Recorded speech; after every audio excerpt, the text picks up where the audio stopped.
Assalamualaikum warahmatullahi wabarakatuh. Nama saya Dr. Triani Harstuti Hatta, biasa dipanggil Dr. Tuti, dari Departemen Histologi Fakultas Kedokteran Universitas Hasanuddin.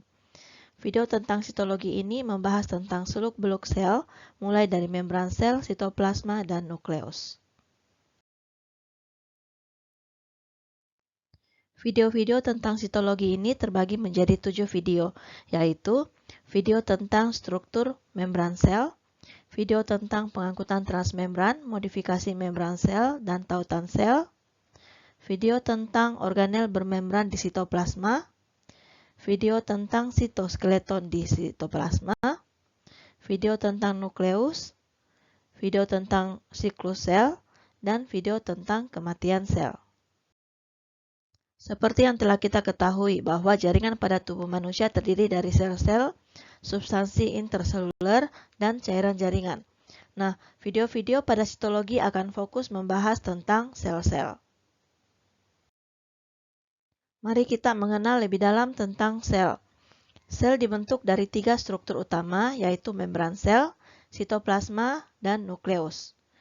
Gambar ini adalah gambar sel dengan berbagai strukturnya. Dapat dilihat bahwa bagian terluar itu adalah membran sel.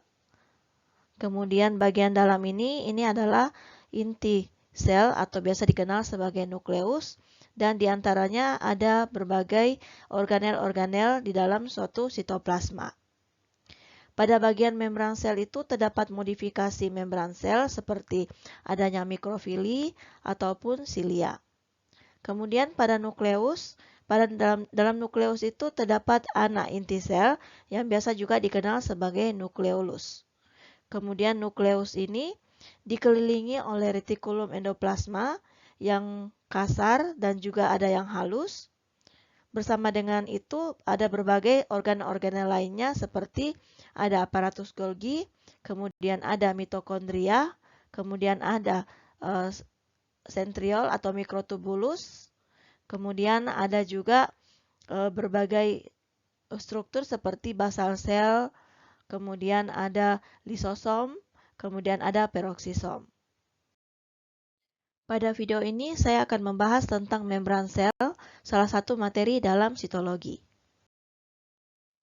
Setelah menonton video ini, mahasiswa diharapkan untuk dapat menjelaskan tentang fungsi membran sel dan struktur yang membentuk membran sel, yaitu molekul lipid yang terdiri dari fosfolipid, kolesterol, dan glikolipid, molekul protein yang terdiri dari protein integral atau protein transmembran dan protein perifer.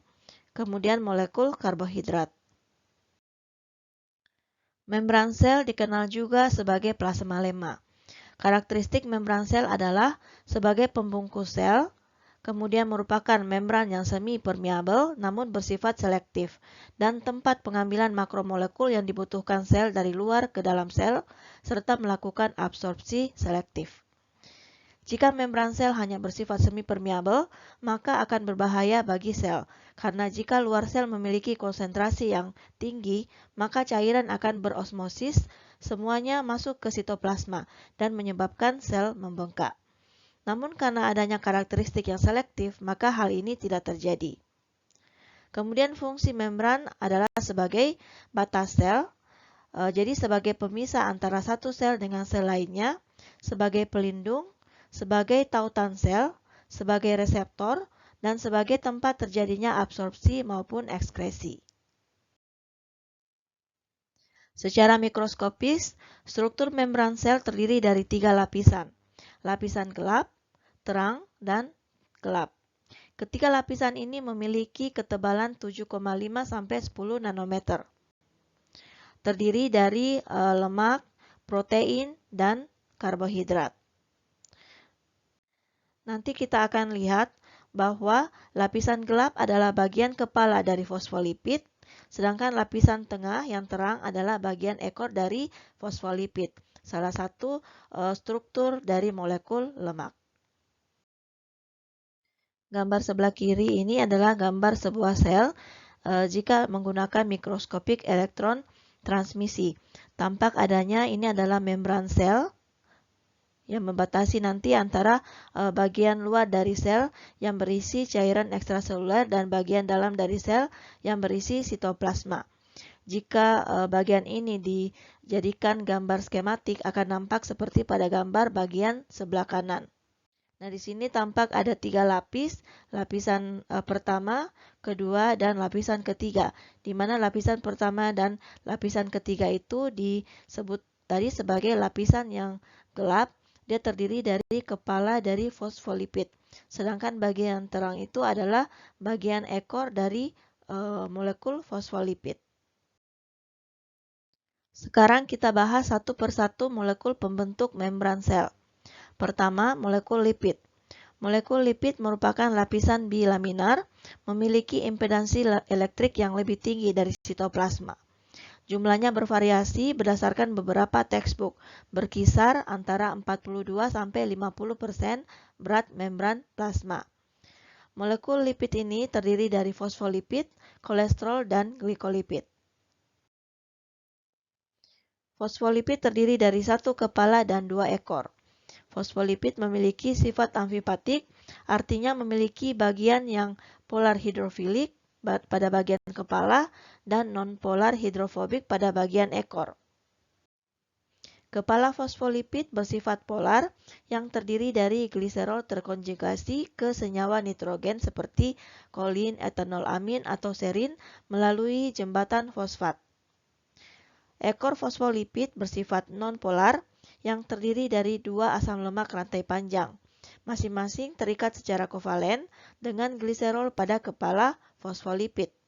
1 ekor fosfolipid merupakan asam lemak jenuh rantai lurus dan tidak memiliki ikatan rangkap cis, sedangkan yang lainnya adalah asam lemak tidak jenuh rantai bengkok dengan 1 atau lebih ikatan rangkap cis. Karena memiliki ikatan rangkap cis, maka rantai bengkok ini membuat fosfolipid ini menjadi kaku dan pergerakannya terbatas. Dapat terlihat pada gambar bahwa ini adalah kepala dari fosfolipid, di mana kepalanya ini merupakan bagian polar yang bersifat hidrofilik.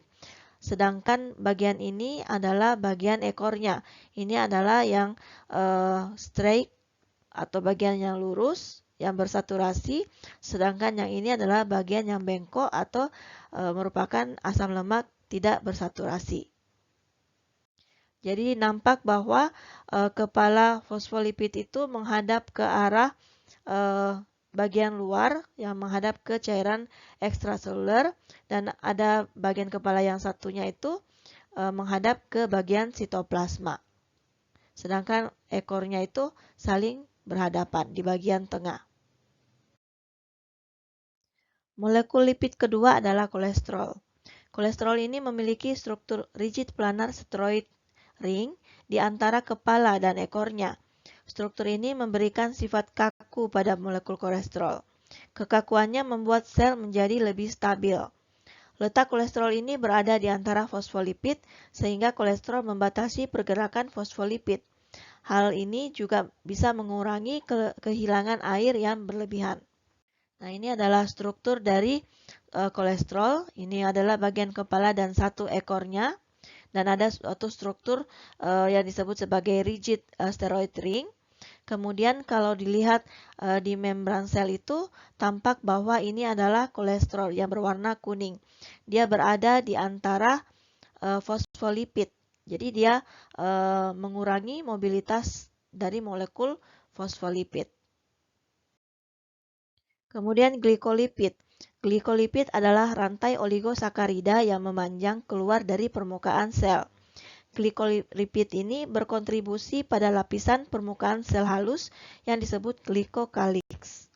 Glikolipid tampak berwarna hijau pada gambar.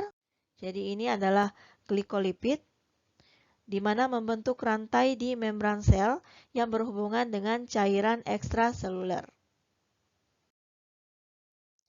Molekul kedua penyusun membran sel adalah molekul protein. Jumlah protein berkisar antara 25–75% dari berat membran sel. Jadi bervariasi banyaknya molekul protein dari tiap-tiap sel.